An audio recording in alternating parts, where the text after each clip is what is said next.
Hello friends, আসসালামু আলাইকুম। আমি আজ আপনাদের জন্য নিয়ে আসলাম পাটিসাপটা পিঠা। অনেক মজাদার একটা পিঠা। আশা করি আপনাদের ভিডিওটা অনেক ভালো লাগবে। সম্পূর্ণ ভিডিওতে আমার সাথে থাকবেন। চলুন শুরু করা যাক।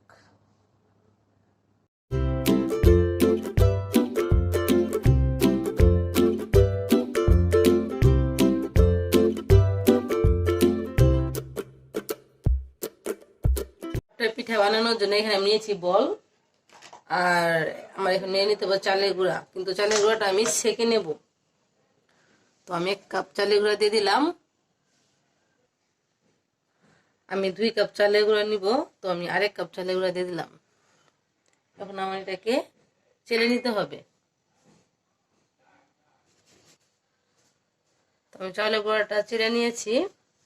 এখন এটাতে আমি মিক্স করব না, আমি বলটা পাল্টে নিচ্ছি, কারণ আমার এই বলটাতেই চলবে।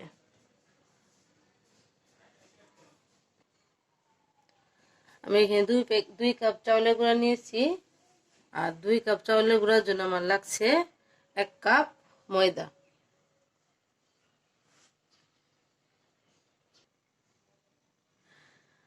আর এখন দিয়ে দিচ্ছি আমি 1 কাপ গুঁড়ো দুধ। এখানে আপনারা গুঁড়ো দুধের বদলে এখানে আমি গুঁড়া দুধ ইউজ করছি, আপনারা চাইলে কিন্তু লিকুইড দুধটাও ইউজ করতে পারেন। আর এখন আমি দিয়ে দিচ্ছি সুজি আধা কাপ। আর এখন আমার লাগছে 1 টেবিল চামচ লবণ। অনেকেই কিন্তু পিঠাতে লবণ ব্যবহার করে না, আমি করি, কারণ আমার মনে হয় যে লবণটা ইউজ করলে পিঠাটা ভালো লাগে। তো এখন আমার এগুলাকে মিক্স করে নিতে হবে। এখন আমি দিয়ে দিচ্ছি 1 কাপ চিনি। চিনিটা আমি 1 কাপ দিলাম এই জন্যই, কারণ আমার ভিতরের পুরটা মিষ্টি হবে। আর এখানে আমি গুঁড়ো দুধ ইউজ করছি, ওইটাও মিষ্টি। আমার 1 কাপ চিনিতে হয়ে যাবে। এখন এটা আমাকে পানি দিয়ে মিক্স করতে হবে।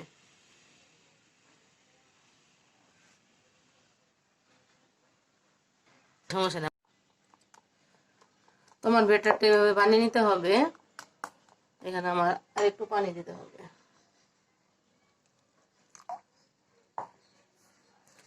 ব্যাটারটা একটু এত পাতলাও করা যাবে না, আবার এত ঘনও করা যাবে না।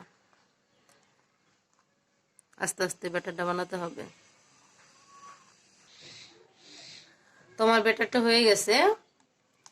ব্যাটারটা এরকমই হবে, কিন্তু এটাকে আমি এখন 2 ঘন্টার জন্য রেস্টে রেখে দেব। রাখার পর আর আরেকটু ঘন হয়ে যাবে। যদি আর বেশি ঘন হয়ে যায়, আমার আরেকটু পানি মিক্স করতে হবে। তো আমি এটা এইভাবে রেখে দিচ্ছি এখন 2 ঘন্টার জন্য। আমি পাটিসাপটা পিঠার ভিতরে পুরটা বানানোর জন্য এখানে নিয়েছি আধা কেজি দুধ। তো এই দুধটা এখন আমার আগে জাল করে নিতে হবে একটু।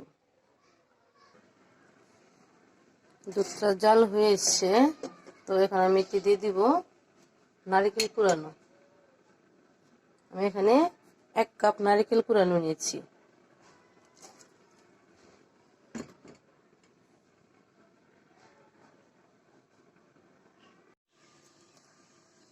দুধে যে নারকেল দেওয়া হয়েছিল, দুধের বলক উঠে গেছে। এখন আমি এতে দিয়ে দিচ্ছি চিনি। আমি এখানে 1 কাপ চিনি দিয়েছি।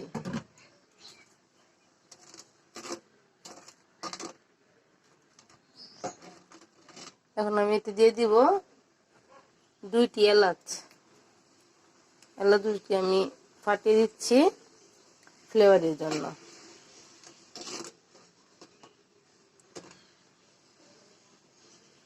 এখন আমি এতে দিয়ে দিচ্ছি 3 টেবিল চামচ চালের গুঁড়া, যা আমি দুধের সাথে মিশিয়ে রেখেছিলাম।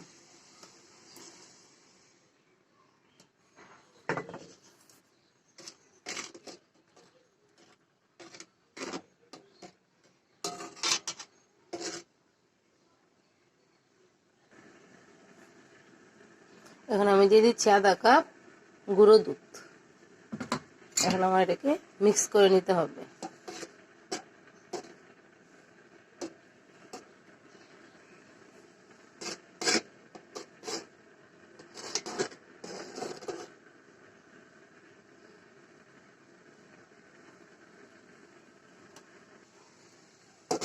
অনবরত কিন্তু নাড়তে হবে, এমনি রেখে দিলে দলা পাকিয়ে যাবে।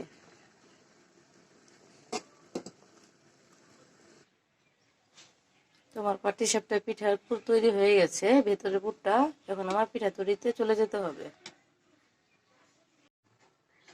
পিঠার জন্য যে আমি ব্যাটারটা বানিয়েছিলাম তা আমার ঘন হয়ে গেছিল। আমি আর একটু পানি দিয়ে এরকম শেপে নিয়েছি। তো এখানে আমি দিয়ে দিব 1 টেবিল চামচ ভ্যানিলা এসেন্স ফ্লেভারের জন্য। এখানে থেকে আমার মিশিয়ে নিতে হবে।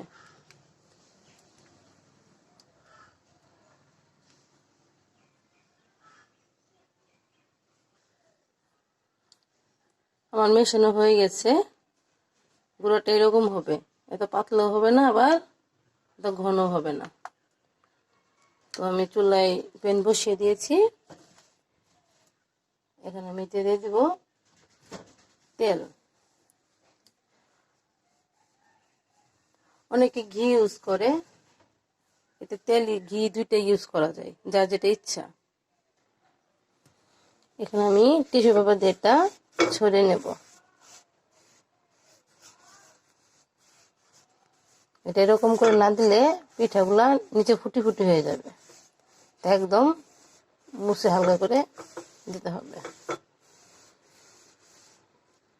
এখানে আমি দিয়ে দিব ব্যাটারটা।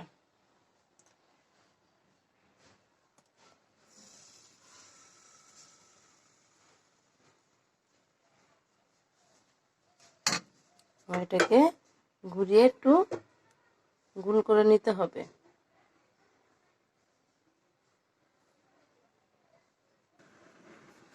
আমার পাটিসাপটা পিঠার রুটিটা হয়ে গেছে। এখন আমি দিয়ে দিব পুরটা।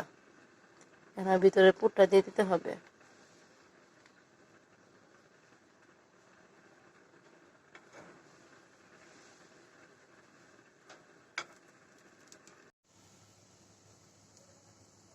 তো হয়ে গেল আমার পাটিসাপটা পিঠা। অনেক মজাদার একটা পিঠা এটা।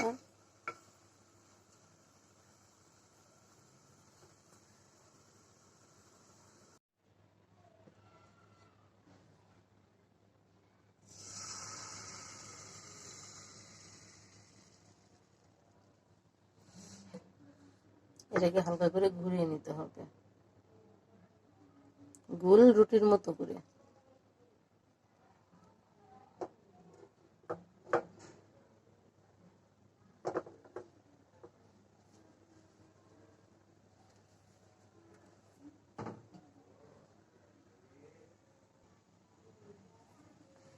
রুটিটা হয়ে গেছে। এখন আমি দিয়ে দিব পুর। ভেতরের পুরটা আমার দিয়ে দিতে হবে।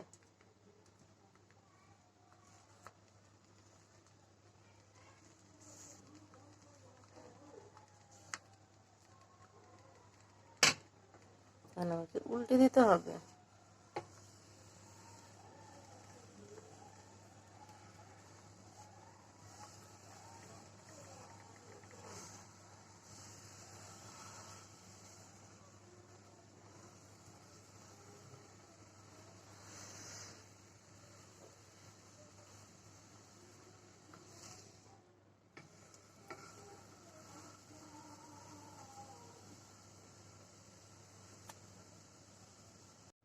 সো ফ্রেন্ডস, হয়ে গেল আমার পাটিসাপটা পিঠা। অনেক মজাদার একটা পিঠা, ভিতরের পুরটার জন্য আরো বেশি মজা। তো আশা করি সবাই পাশে ট্রাই করবেন। আর সম্পূর্ণ ভিডিও আমার সাথে থাকার জন্য সবাইকে অসংখ্য অসংখ্য ধন্যবাদ। সবাই ভালো থাকবেন। আর আমার ভিডিওটি ভালো লাগলে অবশ্যই লাইক কমেন্ট শেয়ার করবেন, আর সাবস্ক্রাইব করতে ভুলবেন না। সবাই ভালো থাকবেন। আল্লাহ হাফেজ।